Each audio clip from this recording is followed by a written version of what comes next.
Okay, Bismillah ar-Rahman ar-Rahim. Alhamdulillah, nahmaduhu wa nusalli wa nusallimu ala rasulil kareem. Amma ba'd, chapter 24. We've proven and shown that giving sadaqah, making dua, reading Qur'an, doing tasbih for those who have passed away is completely permissible and actually is our practices of Prophet Muhammad sallallahu alaihi wasallam. Then the question arises, so why have people made specific times? Well, the previous chapter has shown us that we can do, there's no restriction on times. We can do straight after passing away, we can do a few days, a few weeks, a few months, a few years, there's no restriction. Because the Prophet ﷺ, and rather Allah Azza wa Jalla taught us in Qur'an that there's a dua, رَبَّنَا اغْفِرْ لَنَا وَلِإِخْوَانِنَا الَّذِينَ سَبَقُونَا بِالْإِيمَانِ. Oh Allah, forgive us and our brothers who have passed away before us. So there's no restriction making dua and benefiting those who have passed away, no matter how many hundreds of years. And in our dua, in every prayer, we pray for all the Muslims who have passed away. This is the Aqeeda of the Muslim, and it's in prayer, it's in every namaz that we read. So Allah requires it. So to say that there's a restriction in time is complete nonsense. It goes against your salah, it goes against the du'as of Qur'an. But there are special days. In Islam there are always special days. Allah says, وَذَكِّرْهُمْ بِأَيَّامِ اللَّهِ. He goes, remember them on the days of Allah. So there's special days, like for example, day of birth is a special day, day of death is a special day, day of resurrection is a special day. Allah says, Salamun alayhi yawma wulida wa yawma yamutu wa yawma yub'athu hayya. Peace be on him, the day he was born, Hazrat Yahya alayhi salam, day he was born, the day he died, the day he will be raised. These are special days, and Allah is mentioning them. There are other special days. Isn't Jummah a special day? It's a rhetorical question. Isn't Monday a special day? For different reasons. Isn't Thursday a special day? For different reasons. Aren't the days of Eid special? Both of them. Isn't the day and night of 1st of Rajab special? Isn't Laylatul Qadr special? Aren't the last 10 days of Ramadan special? Aren't the first 10 days special? Aren't the middle 10 days special for different reasons? There's special days everywhere. Isn't Miraj al-Nabi sallallahu, isn't that a special day? Special night? Doesn't every night have a special time? The last third? There's special times during the day, and there's special days during the week, and there's special days during the month. And you think, hang on, what about the month? Yeah, 15, 16, 17, they're special. The Prophet has mentioned them, sallallahu alaihi wasallam, for fasting. So special days throughout Islam, throughout the year. So how can we not realize also when someone passes away there are special times?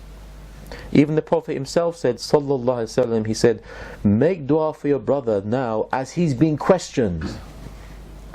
Ask forgiveness for him as he's being questioned now. That's a special time. That's why when we bury someone, we stay there and make dua, because that person's being questioned. So there are special times, and we find there are more special times. The Prophet ﷺ, for his uncle Hazrat Hamza radiallahu ta'ala, he gave sadaqah for him. He gave sadaqah for him, but at certain days. He gave it on the 3rd day, the 7th day, and the 40th day. Why did he do that? He could have given every day. No, he wanted to show us 3rd day, 7th day, 40th day. And Hazrat Hamza is a shaheed. He doesn't need anything. So when people say, why are you making dua for shaheed, they automatically, but it's a sunnah of the Prophet ﷺ. Because there's a thing here. We are giving them gifts, so they make dua for us. Because they're already in Jannah, the shuhada. They don't need our gifts. Yeah, it's nice to receive a gift, but when they receive a gift, who is this from? This is from, so I'm giving him salam. I'm going to do this. I'm going to make dua for him. And don't think it can't be done. Didn't Ibrahim alayhi salam send us salam from Jannah in the previous? I think I've shown that. During Miraj, Ibrahim alayhi salam said, "Send my salam to your ummah." I give them salam. So the question is, why on these specific days? Well, the reason is Barzakh has certain, if you like, milestones. Certain milestones. Like one milestone is when the angels come and question you. That's a milestone. Another milestone is when we receive our deeds, and then we get sent back to the grave. Another milestone. I think these are milestones. So the ulama have studied these ahadith and said these are the milestones. This is when it's extra special for a person to have some help. The help is especially needed. Think about moving house. When you move house, the first few days are very difficult. You're in a state of limbo, and if somebody helps you, it's very useful. Here, have some fresh milk. Thank you very much. The neighbour comes, knocks on you. I know you can't make food. Everything's packed. Let me make some food for you. You see, there are things going on. So the ulama have looked and said, you know what, these, and the Prophet has also done, these special days have significance. The soul needs extra help. It'll benefit with extra help. And I'm specifically talking about 40 days now. Why 40 days? Look at Imam Bayhaqi and look at Mawahib Lidunya, which is a book by Imam Kastalani rahmatullah alayhi. Okay? And this Imam actually wrote a tafsir of Imam Bukhari, by the way, Imam Muslim. Anyway, this is what he said. The Prophet said, sallallahu alaihi wasallam, number one, the Prophets are alive in their graves, number one. And he goes, hum yusallun, and they are praying. But at 40 days, and this is arba'in layla, it actually says 40 nights. Yeah. After 40 nights, they settle and they're praying in their graves. So at 40 nights you settle from that point until the last day. So now those are the first 40 nights, or the first 39 nights, there are lots of things going on. We don't know all the details. But at 40 nights is when you settle. So if you think about it, when you actually settle, that's the right time to make special dua. And remember, we're talking about making something which is permissible, reading Qur'an. That's the time to do it. That's a time where the soul needs an extra boost and help and assistance. And as you know, I deal with people who have dreams and stuff, and they tell me their dreams. There was recently one person, he said, I've had a dream, and I've got two in my mind. Let me say this one first. What one person said, I've dreamt about my grandfather. She said, I dreamt about my grandfather. And I said something like, something's changed, because she said, I'm always been making dua for him. Something's changed. What's happened? Yeah, she said, we got his grave cleaned up and freshened. And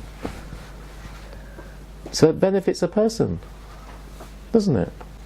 And the grandfather was appreciated. Thank you for doing that.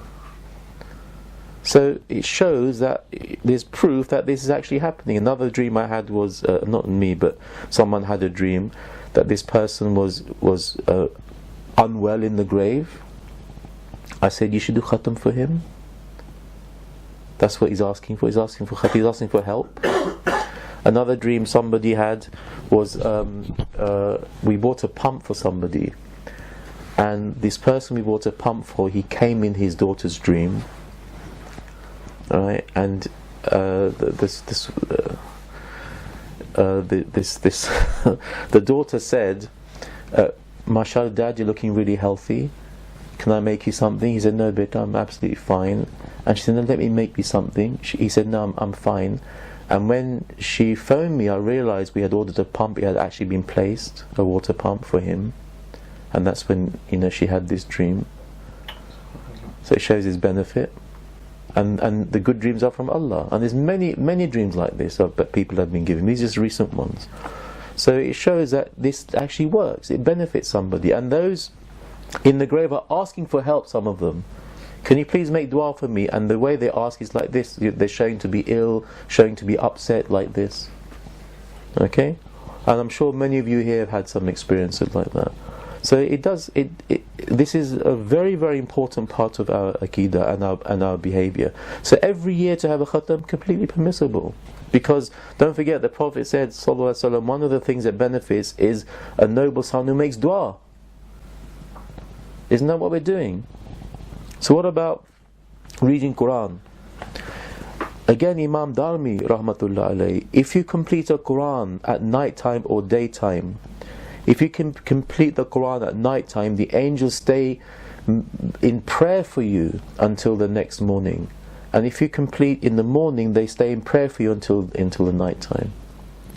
And also you find in Imam Darmi, rahmatullah alayhi, after finishing the Qur'an, if you make dua, 4,000 angels say Ameen. I remember they're saying Ameen if you speak good about the person. 4,000 especially, they're saying Ameen. So if you read the Qur'an for someone who's passed away, and we are allowed to do that as we've shown, and we make dua, not only you are making dua and saying Ameen, many thousands of angels are saying Ameen. And also Imam Darmi, he's narrated, he stated, rahmatullah alayhi, if you read the Qur'an and you finish the Qur'an and you make a dua, that dua is answered. And it's written, Khatam al-Qur'an, it's written there. So we've shown that putting all this together, the ulama have come up with a lovely system which is based on the sunnah of Rasul sallallahu alaihi wasallam, where he gave sadaqah on certain days.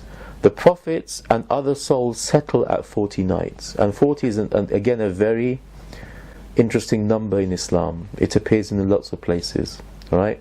Like after conception, the soul is breathed into the cells at around 40 days, and science has told us that's roughly when the heart starts to beat anyway, around that time. So it's all connected. I'm not talking about gush for 40 days, that's not part of this, okay? So 40 has a lot of significance in Islam. Also, 40 days before a person dies, I'm not sure if you know, there's a tree with everybody's name on every leaf, and 40 days before you die, that leaf drops. So that's a sign you've got 40 days left. And it takes 40 days for that leaf to wither and die. And that's when the angels come to take you. So it's got a very big significance in Islam. And that's why we have these khatams. They're not farz, right? They're not compulsory, but they're completely permissible and encouraged. Alright? And for those who want, to benefit their deceased loved ones, this is how you do it. It's a good system. You don't have to do it 40 days. Do it at 39. You can do it at 30. You don't have to. But if you want to benefit the most somebody, that's what ulama are saying. After all, why is Allah sent the ulama? The Prophet said, Sallallahu Alaihi Wasallam, Innal ulama warathatul anbiya. The ulama are the inheritors of the prophets. So when people say, oh, it's never the sunnah, it's the sunnah. Here it is. Number 3, 3rd day, 7th day, 40th day. The reference is there as well. If they say, oh, that's weak and stuff, no, it's weak for you because you don't like doing it. Okay? And we're not saying it's a fard, we're saying it's a nafal. And for you, fine. On your gravestone, write what you want. Okay? We won't make any du'as. Absolutely fine. But remember the dreams. I'm sure all of you have got some experience with dreams about deceased, or you know somebody who's had the dreams who's close to you, know they're not going to lie. And that's also further proof.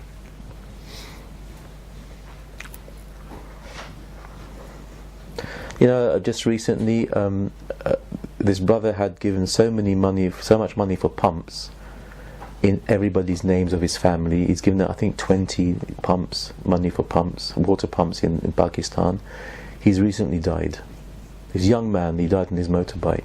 So I spoke to his cousin, who I liaised with, I said that's really sad, but look, Allah's given him the opportunity before he died to put all these pumps in. And I said, has he put one in his name? They said no, so let's do that for him. Let's put a pump in his name. But already before he died, a year, he started putting pumps in, and 20 odd pumps. And now I've got another order for 10, 12 more pumps, mashallah. And one of them is in his name.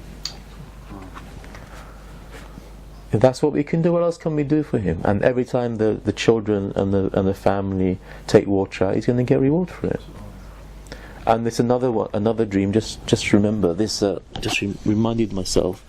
There's this gentleman who had passed away long time ago, and someone was going for Umrah, and they were by the grave of Rasul sallallahu alaihi wasallam, and they specially prayed for him, because the family said, please pray for him at that jar at there. So they specially prayed for him.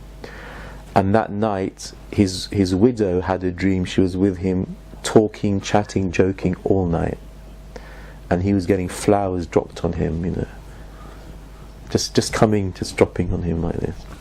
And she woke up, she was crying, she was so happy, and she realised because the person she had asked had made a special dua for him at the grave of Rasul. So it shows it happens, and this is the evidence. Okay, any questions on this? When you read the Qur'an for somebody, do you make the intention, I want to read it for my deceased ancestor? You do that, or you do that in the dua, absolutely. Yeah. And when you do that and you make the intention, do you get a reward for reading the Qur'an anyway? Yes, you do. Yes, you do. You do. Can you bank the rewards? I'll give an example. Like, say for instance, bank the reward. You read the Qur'an and you keep a collection over 20 of my lifetime, 50 of my lifetime. Yeah. With the intention that when I'm in my grave, I receive the benefit of what I read when I was alive. Well, that happens anyway. Right, okay. That's the default thing. Yeah, because you read it, so it's on your good deeds already. You see, you can't. There's no need to bank it because it's already on the good deeds. What I mean though is that when you're reading it, you're obviously expecting that you'll get reward for reading it. What I'm thinking is, can you read it with the intention that you get the reward specifically at that time? The way to do that is via dua. Okay, and the other way to do that is to leave something, sadaqah, which could be a printed Qur'an that someone reads, and then you get that. That's the way to do it. That's a better way to do it. So that's why people print Yasin and distribute it. I've seen that before. Yeah, or people distribute Durood Sharif or stuff, or people write books, or people put stuff on YouTube and stuff. That's what you lot should be doing. Or you're teaching your children as they grow up, every prayer I remember I don't know if I said it here, the person who taught me salam was my grandfather. I went with him once to a namaz, and I was just copy. You're just a little kid, you just copy everything he does. I was a little bit clever, I was copying somebody a bit further away, so people thought I knew what I was doing. But then he was right next to me, my grandfather, and he's looking at me, so I'm just pretending to pray. Then he's waiting, and he realised I don't know how to say salam. He's only a little kid, so he grabbed my head and he turned it one way. He turned it the other way. I thought, oh, okay, alright. So every time I do salam, he's getting reward for it. Right?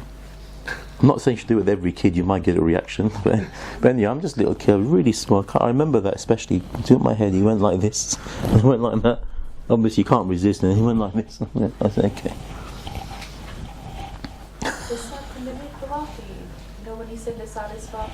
It depends on their position.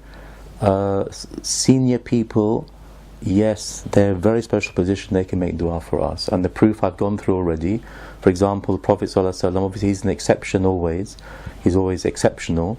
When we send salam on him, he sends salam back to us.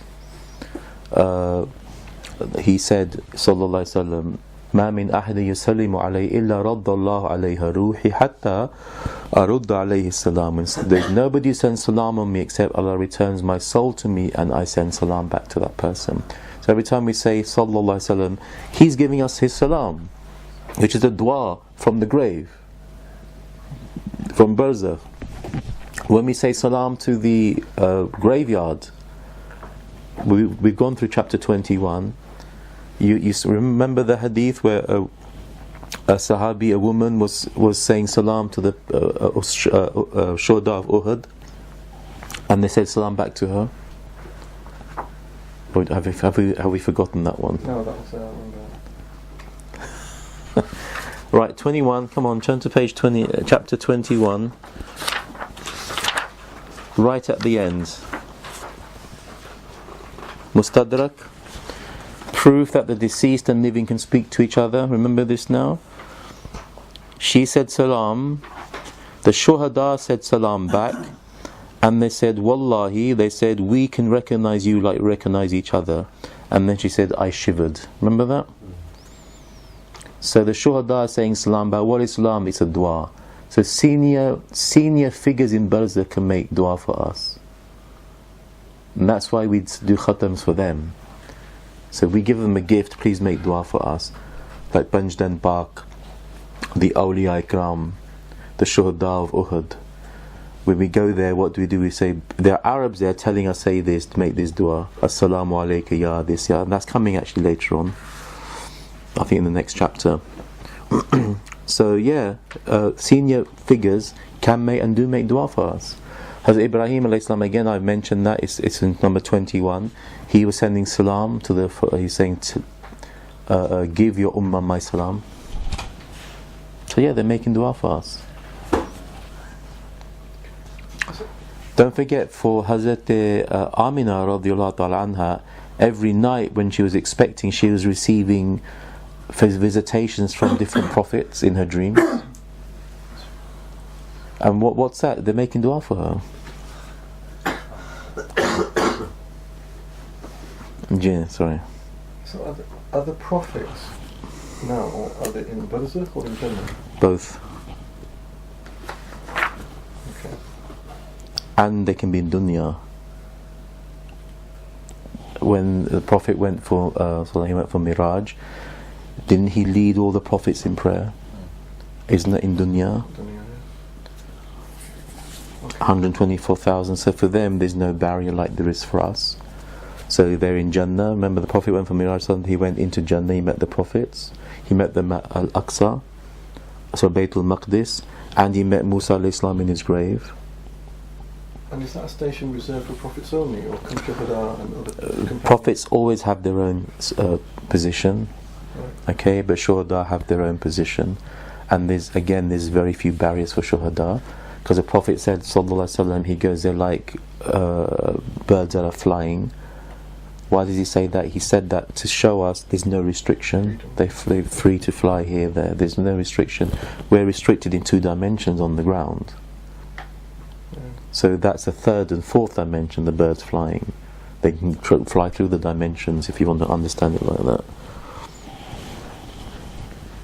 Actually, that's a good definition. I like that. I'm going to use that. There's further to helping the disease.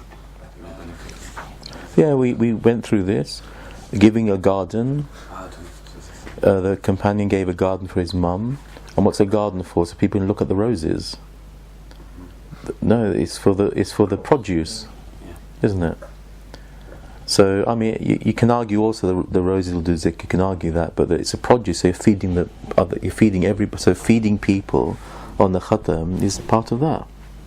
They get a reward for it, absolutely. So I can't. Everything we do is from Qur'an and Sunnah. All right, everything. There's nothing that's been made up. It's just people, they've been conditioned, and their mentality is such that they've declared certain things to be haram and bid'ah and kufr and shirk, and they're stuck on that. And you have to deprogram them if you can deprogram them, but the arrogance takes over. This is the Aqeeda of Iblis. Iblis he finds it difficult to make Muslims into non-Muslims, but if you make Muslims into half non-Muslims, if you like, that's easier for him. Use their arrogance against them. I know better, I know this, I know that. Of course you do better, of course, that's fine. You see, the other problem is there's no book with everything together in it. You can find book here, book, you can find lots of books, some of them in Arabic, and they're written specifically against the Aqeeda of the Kharijis, but they haven't been translated. Okay, because every generation you get issues, and even the Prophet's time there were issues. He said, he actually pointed, this guy's a Khariji, and the beginning of the book I've written, Al-Khawarij Kilabun Nar, the Khawarij are the dogs of the fire. That's a huge statement to make.